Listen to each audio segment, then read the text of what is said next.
Hello everyone. Welcome back to my channel. It's Claudia, the Organized Homemaker, and today we're going to be talking about 3 native plants that I regret adding to my garden, and if I had to do it again, I probably wouldn't. I know, sounds a lot. And I hope I don't get any hate for this because I know native is best when possible. But these 3 plants have been the bane of my existence. Each year I try to root them out, and each year it's like they come back with a vengeance. The first one we're going to talk about, I've been trying to remove from the garden for over 10 years. We've lived here for 13 years, going on 14, almost 14 years. And y'all, I cannot with this plant. It has choked out an entire portion of a flower bed, and it's coming up in areas I never planted it. So let me show you what I'm talking about. The first plant that I'm talking about is this one right here. Matter of fact, let me break a piece off and I'll show it to you up close.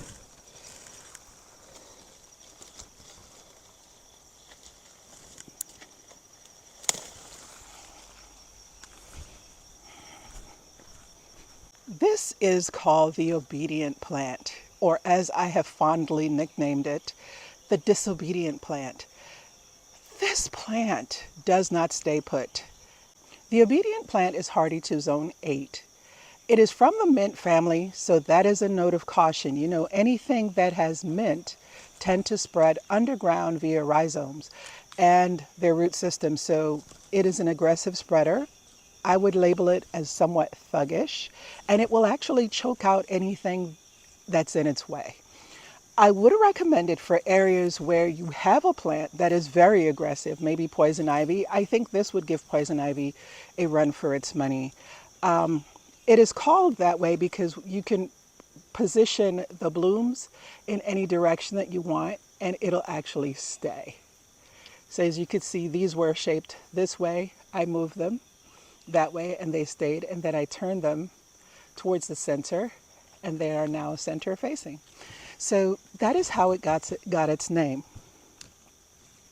The obedient plant is beautiful and it makes a nice cut flower because you can see it has really long, nice stems, and it's a nice pop of periwinkle-ish purple color in the vase, and it pairs well with many colors.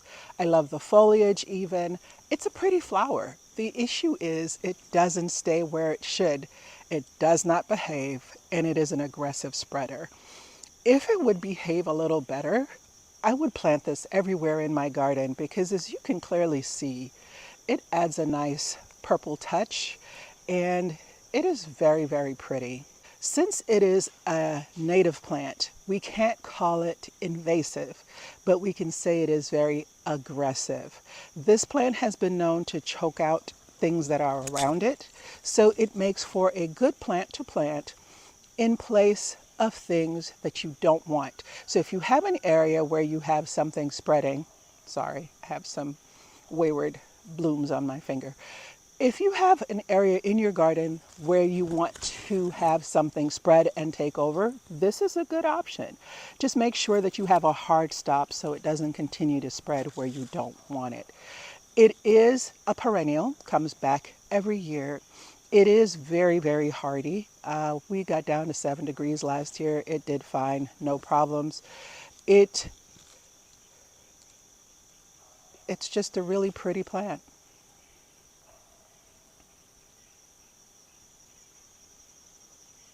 Behind here, you'll see the obedient plant. I didn't plant any of this, y'all. Some here and here. And I've been cutting this season to put in floral bouquets, or else you would clearly see more in the garden. See all this empty space? This used to be obedient plant, and I've been slowly adding other things to remove the obedient plant. I pull it out when it rains, and then I plant something else, and that seems to be doing the trick. But even back there, I didn't plant that.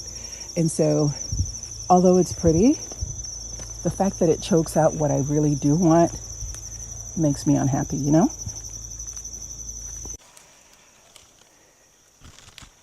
The next plant I want to talk about today is Black-Eyed Susan. I have a love-hate relationship with Black-Eyed Susans.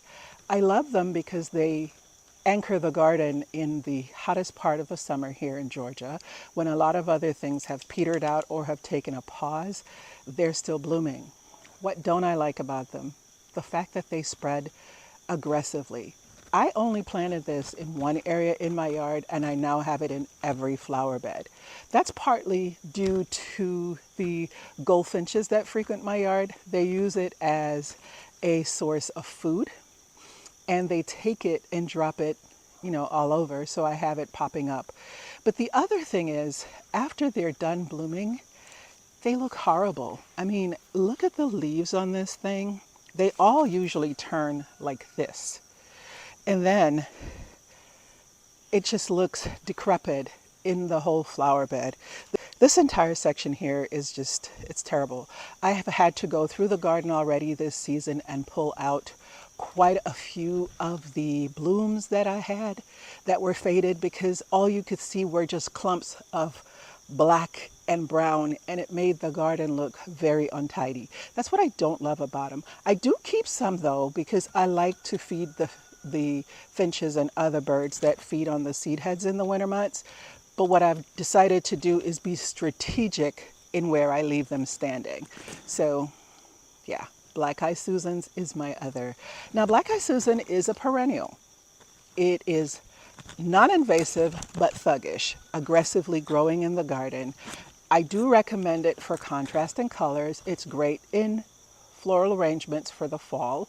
It looks like mini sunflowers, mini yellow daisies, so that does work. However, when they fade or pass over, they're not very attractive. A solution would be to plant them behind things that would detract from the brown leaves and this nasty thing that they do when they're done blooming. Yeah. So if I had to do it again, would I plant this variety? No. But it's here and I like it, so I manage it. The obedient plant, I'm still trying to pull it out, and I know I'm fighting a losing battle, but what I do is I thin every year so I'm not inundated. There's more Black-Eyed Susans. I did not plant those, or here, or even these, or these. This is what I meant when I said they turn this nasty brown. You see this? Imagine this throughout this entire flower bed. It would make it look unsightly. So I come around and I pull those out. Eventually, it just all looks really bad. The next plant that I want to talk about is Spiderwort. This plant is also a perennial. It spreads by rhizomes underground as well as seeds. These are all seed pods here. Look at the bloom. It is absolutely stunning.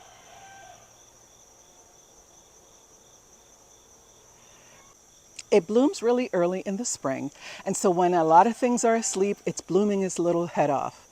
I allow it to bloom, and then I go around and I dig out and remove as much as I possibly can.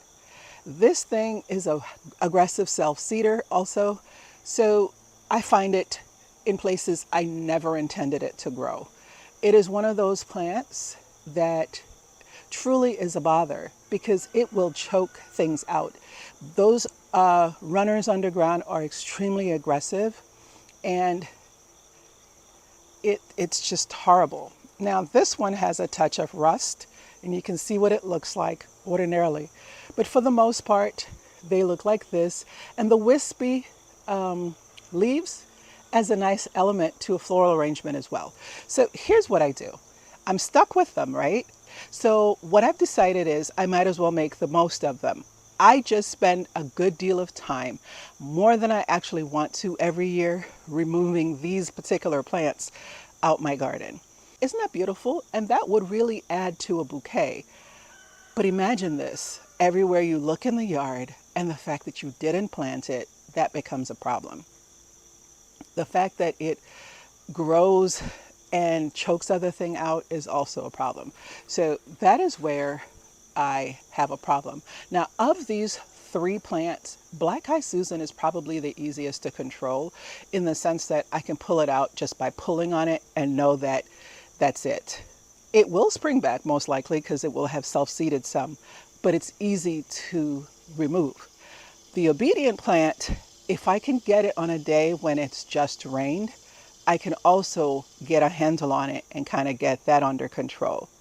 These, if I leave just a tiny piece of root system in the ground after removing it, it is sure to spring back, and next year I'll have an even bigger plant. It takes it like I pruned it, so it grows aggressively. This will actually end up on the burn pile, and that's kind of what I do with these 3 plants because they are so thuggish. Each time I remove them, I actually throw them on the burn pile so I don't keep adding that back into the garden. Now, as I stated before, this thing is very aggressive. You can see how much it has spread in this bed alone. You notice there's nothing else growing in the areas where it has spread itself because it choked those things out. So this is just this portion of this bed. Everywhere you look in this front border, you will find it all along the front, mixed into the middle. And these are areas that I did not plant. And y'all, I dig them up all the time. Thank you so much for joining me today as I spoke about my garden frustrations with these 3 particular plants. Do I recommend you plant them? Only if you want them to take over an area and actually keep that area maintained for you.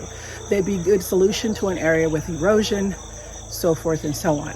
But do I recommend adding them to a regular garden? No. I will say that they have a version of the obedient plant called Miss Manners that does behave better and is a better option for you if you're wanting it in your garden but don't want the headache. I am going to be looking for that as I still work on removing the disobedient plant. Spiderwort, there's really no controlling it.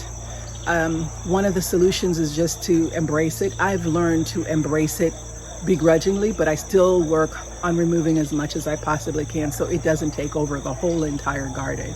And lastly is Black Eye Susan. Knowing it is a pollinator magnet, knowing that it feeds the birds, I keep it around, but I'm also careful to make sure I work at keeping it under control each and every season. So if you've enjoyed this content, please consider subscribing to my channel. Until next time, happy gardening.